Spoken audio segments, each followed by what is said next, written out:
Segunda Reis, capítulo 2, versículo 2. Disse Elias a Eliseu: Fica-te aqui, porque o Senhor me enviou a Betel. Respondeu Eliseu: Tão certo como vive o Senhor e vive a tua alma, não te deixarei. E assim desceram a Betel. Gênesis capítulo 12 e o versículo 8.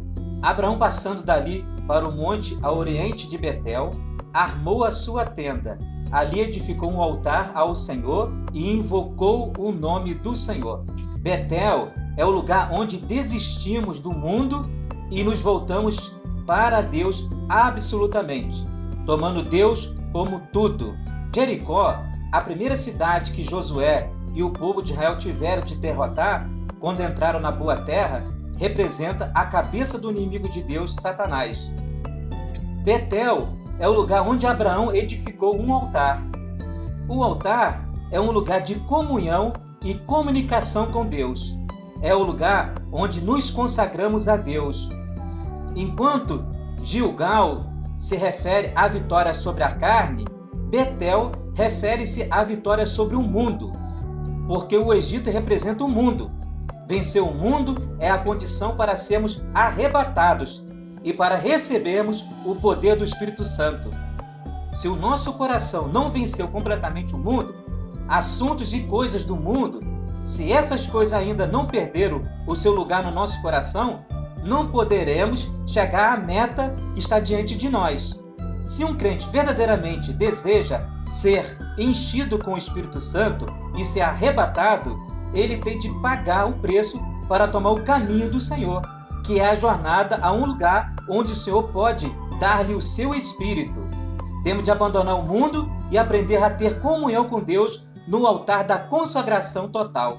O caminho da obediência a Deus está cheio de tribulações. Este é o caminho em que temos de andar a fim de ser arrebatados e de receber poder. Josué capítulo 6, versículo 26 diz: Maldito diante do Senhor seja o homem que se levantar e reedificar esta cidade de Jericó. Portanto, o nome dessa cidade significa amaldiçoado.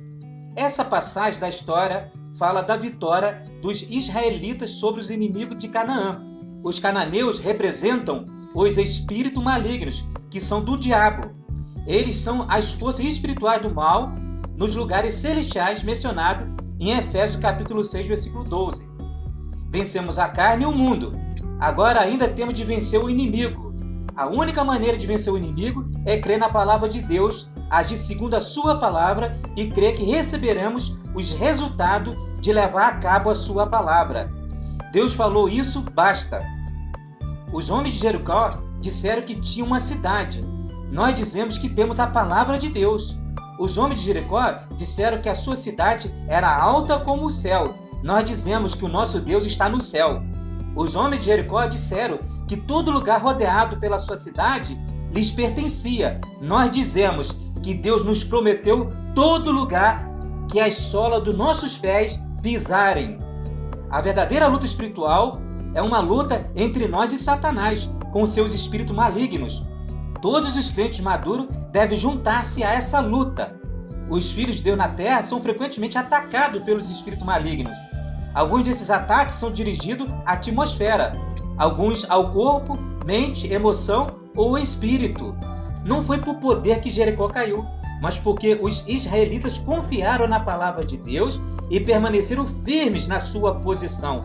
Para vencer o ataque dos espíritos malignos, primeiro, temos de considerar todas as situações e sentimentos e crer na palavra de promessa que Deus fez.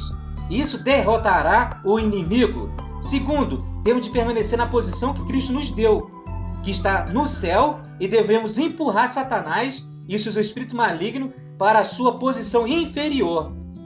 Sem a palavra de Deus e sem exercitar nossa fé para escolher a posição que Deus nos deu, não podemos vencer o inimigo. Nesse caso aqui, entre a luta de Israel com a cidade de Jericó, o ponto mais importante não foi o poder de Deus diretamente, podemos assim dizer, mas foi a autoridade da palavra de Deus. O poder da palavra de Deus, não foi o poder de Deus, que ressuscita os mortos, que cura os doentes, que abre o Mar Vermelho, o povo de Israel passa com segurança. Mas aqui foi a obediência do povo de Israel de se posicionar no que Deus disse, no que Deus falou, no que Deus prometeu àquele povo. Esse é o melhor lugar para estar, essa é a melhor posição para um cristão, essa é a melhor posição de ficarmos totalmente na palavra de Deus. Na palavra de Deus nós podemos confiar totalmente, estar ancorado nela. Porque quando nós estamos debaixo da direção da palavra de Deus, nós estamos seguros. Então nós devemos manter a posição da palavra, afirmar, pregar, sustentar e confirmar o que a palavra está dizendo. Sempre pela fé, crendo que a palavra de Deus nos torna vitorioso contra esses ataques. Em Efésios capítulo 6, diz que a espada do Espírito é a palavra de Deus. A palavra de Deus ela é usada para também nos defender dos ataques. É uma arma de ataque, mas também de defesa. No caso de Israel, eles não fizeram nada assim extraordinário. Simplesmente eles obedeceram às direções simples que Deus naquela época trouxe para eles. E foi uma direção muito simples, não foi nada complicado. Simplesmente eles estavam ali, durante aquele período, né, fazendo aquela volta ali diante das muralhas de Jericó, durante 7 vezes, até que Deus, por último, deu a ordem para que tocasse a trombeta. E toda aquela cidade veio abaixo, todas aquelas muralhas veio abaixo.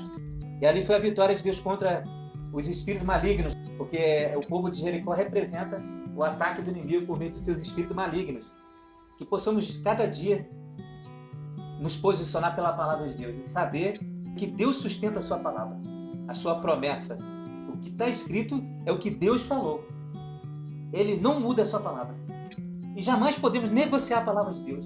O que nós podemos fazer é clamar ao Senhor. Senhor, tenha misericórdia da minha vida, Senhor. Eu quero conhecer mais a Tua palavra, absolver a Tua palavra, reter mais a Tua palavra no meu coração. Que a Tua palavra, Senhor, possa achar guarida no meu interior.